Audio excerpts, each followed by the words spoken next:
with no greater events than these in the Longbourn family, and otherwise diversified by little beyond the walks to Meryton, sometimes dirty and sometimes cold, did January and February pass away. March was to take Elizabeth to Hunsford. She had not at first thought very seriously of going thither, but Charlotte, she soon found, was depending on the plan, and she gradually learned to consider it herself with greater pleasure as well as greater certainty. Absence had increased her desire of seeing Charlotte again, and weakened her disgust of Mr. Collins. There was novelty in the scheme, and as, with such a mother and such uncompanionable sisters, home could not be faultless, a little change was not unwelcome for its own sake. The journey would moreover give her a peep at Jane, and, in short, as the time drew near, she would have been very sorry for any delay. Everything, however, went on smoothly, and was finally settled according to Charlotte's first sketch. She was to accompany Sir William and his second daughter. The improvement of spending a night in London was added in time, and the plan became perfect as plan could be.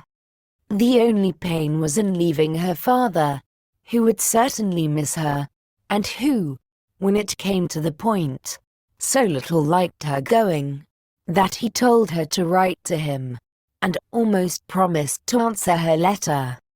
The farewell between herself and Mr. Wickham was perfectly friendly, on his side even more.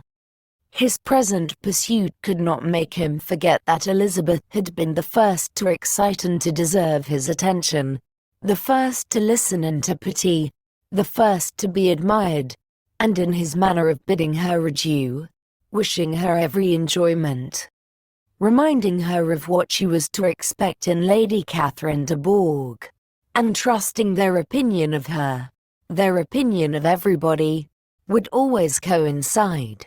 There was a solicitude, an interest which she felt must ever attach her to him with the most sincere regard, and she parted from him convinced that, whether married or single, he must always be her model of the amiable and pleasing. Her fellow travellers the next day were not of a kind to make her think him less agreeable. Sir William Lucas, and his daughter Maria, a good-humoured girl, but as empty-headed as himself, had nothing to say that could be worth hearing, and were listened to with about as much delight as the rattle of the chaise. Elizabeth loved absurdities, but she had known Sir William's too long. He could tell her nothing new of the wonders of his presentation and knighthood, and his civilities were worn out, like his information. It was a journey of only 24 miles, and they began it so early as to be in Gracechurch Street by noon. As they drove to Mr. Gardiner's door, Jane was at a drawing-room window watching their arrival. When they entered the passage she was there to welcome them, and Elizabeth, looking earnestly in her face, was pleased to see it healthful and lovely as ever. On the stairs were a troop of little boys and girls, whose eagerness for their cousin's appearance would not allow them to wait in the drawing-room, and whose shyness, as they had not seen her for a 12-month, prevented their coming lower. All was joy and kindness. The day passed most pleasantly away, the morning in bustle and shopping, and the evening at one of the theatres. Elizabeth then contrived to sit by her aunt. Their first object was her sister, and she was more grieved than astonished to hear, in reply to her minute inquiries, that though Jane always struggled to support her spirits, there were periods of dejection. It was reasonable, however, to hope that they would not continue long. Mrs. Gardiner gave her the particulars also of Miss Bingley's visit in Gracechurch Street, and repeated conversations occurring at different times between Jane and herself, which proved that the former had, from her heart, given up the acquaintance. Mrs. Gardiner then rallied her niece on Wickham's desertion, and complimented her on bearing that so well. "But my dear Elizabeth," she added, "what sort of girl is Miss King? I should be sorry to think a friend mercenary. Pray, my dear aunt, what is the difference in matrimonial affairs between the mercenary and the prudent motive? Where does discretion end and avarice begin?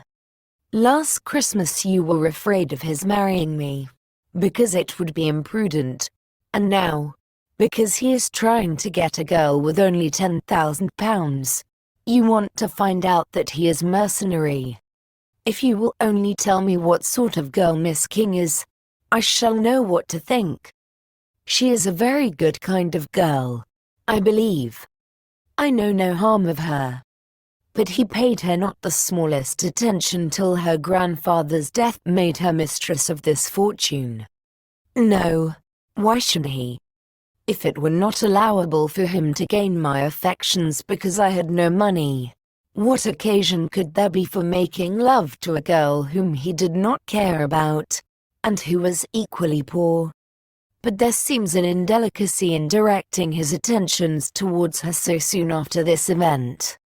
A man in distressed circumstances has not time for all those elegant decorums which other people may observe. If she does not object to it, why should we? Her not objecting does not justify him. It only shows her being deficient in something herself, sense or feeling. Well, cried Elizabeth, have it as you choose. He shall be mercenary, and she shall be foolish. No, Lizzie, that is what I do not choose. I should be sorry, you know, to think ill of a young man who has lived so long in Derbyshire. Oh, if that is all, I have a very poor opinion of young men who live in Derbyshire, and their intimate friends who live in Hertfordshire are not much better. I am sick of them all. Thank heaven. I am going tomorrow where I shall find a man who has not one agreeable quality, who has neither manner nor sense to recommend him. Stupid men are the only ones worth knowing, after all. Take care, Lizzie, that speech savors strongly of disappointment. Before they were separated by the conclusion of the play, she had the unexpected happiness of an invitation to accompany her uncle and aunt in a tour of pleasure which they proposed taking in the summer. "We have not determined how far it shall carry us," said Mrs. Gardiner, "but perhaps to the lakes." No scheme could have been more agreeable to Elizabeth, and her acceptance of the invitation was most ready and grateful. "Oh, my dear, dear aunt," she rapturously cried, "what delight, what felicity! You give me fresh life and vigor. Adieu to disappointment and spleen. What a young men to rocks and mountains! Oh, what hours of transport we shall spend! And when we do return, it shall not be like other travelers, without being able to give one accurate idea of anything. We will know where we have gone. We will recollect what we have seen. Lakes, mountains, and rivers shall not be jumbled together in our imaginations, nor when we attempt to describe any particular scene, will we begin quarreling about its relative situation. Let our first effusions be less insupportable than those of the generality of travelers.